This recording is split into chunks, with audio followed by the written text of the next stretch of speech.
is Lloyd Smith. Blue and black. Blue and black, Lloyd Smith.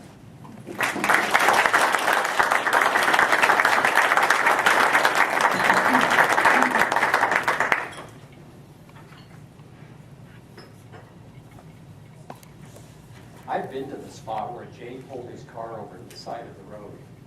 There's nothing there but low rolling hills planted with winter wheat and the sky.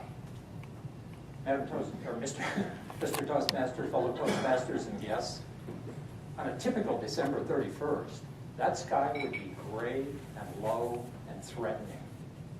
On the last afternoon of 1995, the sun was shining, and the sky was an almost impossible deep blue doorway to infinity. I don't know whether Jay was thinking about infinity when he got out of his car, carefully locked it, and sat down cross-legged on the pavement. I do know what he was thinking 10 days earlier, when he stopped by the English department office on the last day of class before the winter holiday break to ask me to write him some letters of recommendation. We talked about his plans to major in art, which nobody really understood. We talked about the colleges he was applying to. We talked about his eagerness to get on with his life after high school. Jay was in a quandary because he was an exceptional student. His 3.98 grade average ranked him number 2 in his graduating class of 400. He was an excellent athlete and a fine musician. Everybody asked, why art when he could do nearly anything? Jay asked me what I thought. I told him I thought he should do what he loved. He'd have plenty of time later on to make new plans if art didn't work out the way he hoped. He was happy when he left our office. He said, have a great holiday. He said, I'll see you right after the break. He said, Merry Christmas, and handed me a little bundle wrapped in newsprint. It was a terracotta bust that he had made in an art class, a caricature of me. Nearly every day for the last 18 years, I've looked at that bust when I sit down at my desk. When I do, I think of our last conversation, and I wonder if Jay said something a little bit odd, but I just didn't catch it. I wonder if he was saying goodbye to me, but I just didn't realize it. Most haunting, I wonder if he was asking me for help, but I just didn't understand it.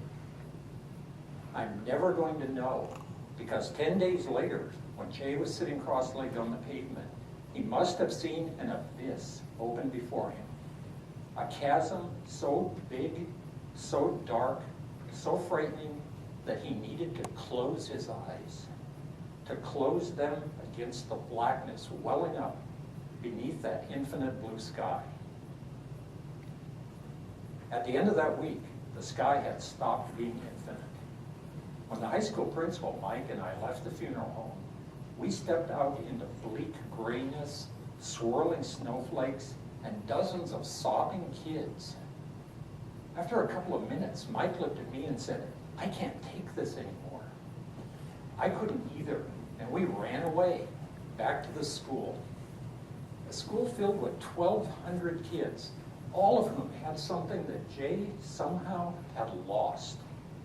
The strength and the courage to face their possibilities squarely and to step toward them with confidence, or at least with hope, or maybe merely with curiosity.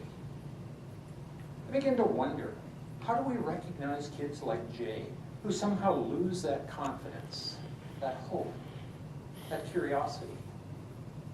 I wasn't prepared.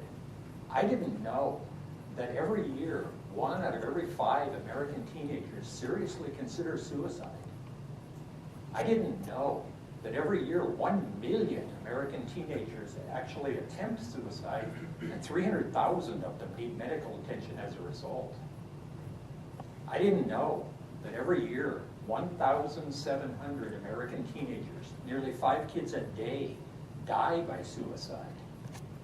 This is not something we can fix with an educational program or a pill.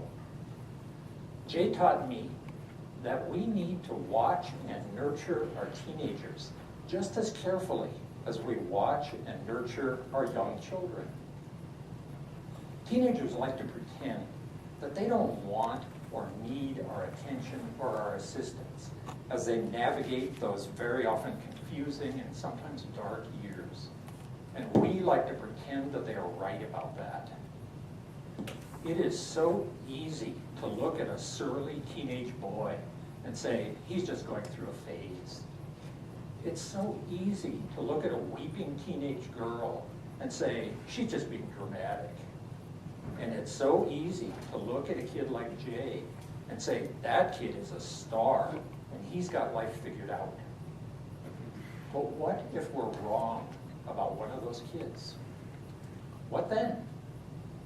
What if that kid drives up to the wheat fields along a lonely road, just like Jay did?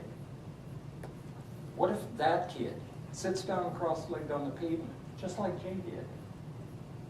What if that kid is holding a .40 caliber Beretta pistol, just like Jay did, when he is engulfed by blackness beneath that infinite blue sky, that beautiful and terrible sky? Mr. Toastmaster.